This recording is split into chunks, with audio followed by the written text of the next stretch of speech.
So we're in a situation where we have a chance, and there's a huge progressive wave, Medicare for all, polls to where the plurality of Republicans even support it at this point.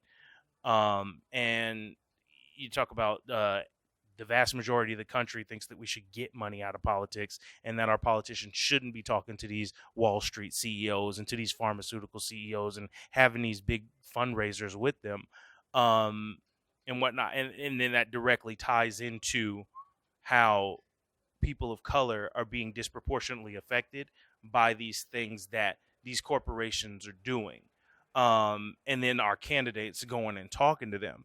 Joe Biden has been one of the biggest fundraisers from these mega corporations that consistently hurt poor and working people, and by hurting poor and working people, disproportionately people of color, Latinx, Black folks. Um, what what would you say to Joe Biden and the other candidates that are taking this money from these corporations, and how you feel about whether or not that needs to change?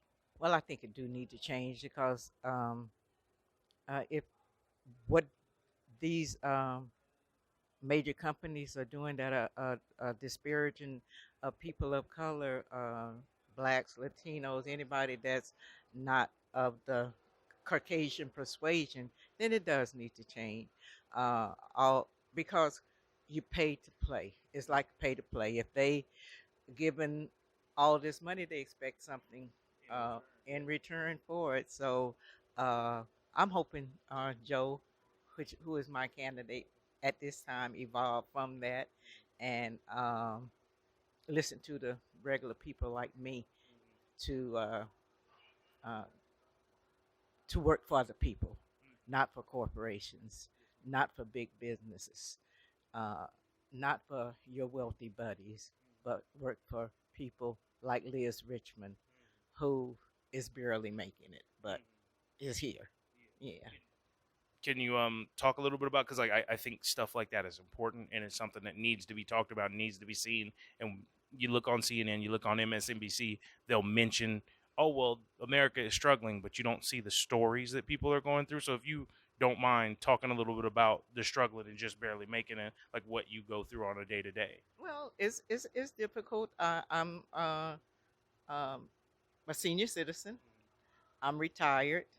I get a little um, monthly retirement, but I do work right now part time to help supplement that income because I have grandchildren. I'm like I don't mention I don't remember if I mentioned that I am single, but I and it's me with uh, my children and my grandchildren. So it's difficult at times to make ends meet at the end of the month or on a daily basis to make sure everything is taken care of. It's no walk in the park at all. Yes, ma'am. It's a lot of, it's a lot of, especially in the Black community, it's a lot of folks of, especially your generation, that were hit with situations where the kids need the help to help raise these grandbabies. You know what I mean? And it's just it's hard enough as it is in America, surviving check to check to raise kids, but then you know what I mean, to raise kids, to do your time raising your kids, and then to have to help the kids raise their kids. It's just it's a lot, and it goes back to what you were saying about how we need to make sure that we get folks paid a decent wage. If we got folks paid a decent wage and we did something about these student loan bills, you know what I mean, a lot of these problems for poor and working people wouldn't be there. I was wondering what your thoughts were about the student loan debt crisis as well. Well, the student loan debt crisis is totally absurd. I mean, no young person should come out of college owing tens and hundreds of thousands to the government or whoever. They shouldn't be owing that much money. Uh, so I think the student loan, it's just ridiculous how much colleges charge for formal education to have a you can't really start your life even after you get out of college uh, with this big debt on your back, with this big debt on your back. And let me harken back to my children and grandchildren. My children are responsible. My daughter has 3 children, but she and her husband work together in raising those 3 children. My son doesn't have any children; he's not married, so uh, but I do my part to help with my grandchildren, and just to spend time with them. Yes, yeah. But the student debt is outrageous. It is outrageous for a young person to go to school, come out of school, and own that kind of money, that much money. It doesn't make sense. What do you think should be done about all this debt? Do you think it should be a situation where we just cancel all of it and like, hey, y'all took banks took 17 $1 trillion during the Great Recession, and like the economy was hurting and we were struggling because of that. Maybe you should just take the L like we took the L back then, and just, hey, you can cancel that. Sorry. Or do you think it should be a situation where we should work on maybe making college tuition free? Or do you think it should be a situation where we should try to kind of do both to a little bit, or do both to the max, to where it's like cancel college debt and make it free? Uh, I love the idea of canceling college debt.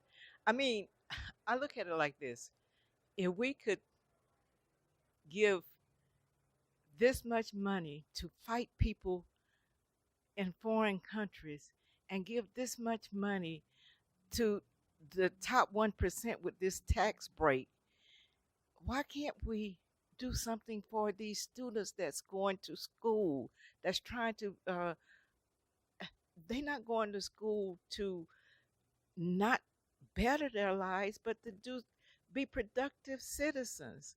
So we need to we need to have a come to Jesus moment and do a little both. Eradicate this debt and make colleges. It doesn't have to be free, but affordable. Affordable for young people to go to school, because a lot of them don't go to school because they can't afford to go to school, and those that do come out with this enormous debt. That's a problem. That's a problem for them and us as a society, getting these young productive people to put their knowledge to work and be able to provide a lifestyle for themselves. Um, I'm just gonna throw this out there, and I'm gonna let you do with it what you will. But based on the policies you're a fan of, it sounds like you should be at Bernie or Elizabeth Warren's or event. That's just based on your policy positions alone. As a journalist, I think that. But support who you want. I'm not gonna tell nobody to vote for who they supposed to vote for. None of that. I don't do the vote shaming. I just ask that people get out and vote. Period. Hope you enjoyed that last video. Hop on over to statuscoup.com where you can sign up for our email list and become a member for as low as $5 to $10 a month. Membership is how we grow. That's statuscoup.com/join. And remember, join our email list so we can grow the revolution with you.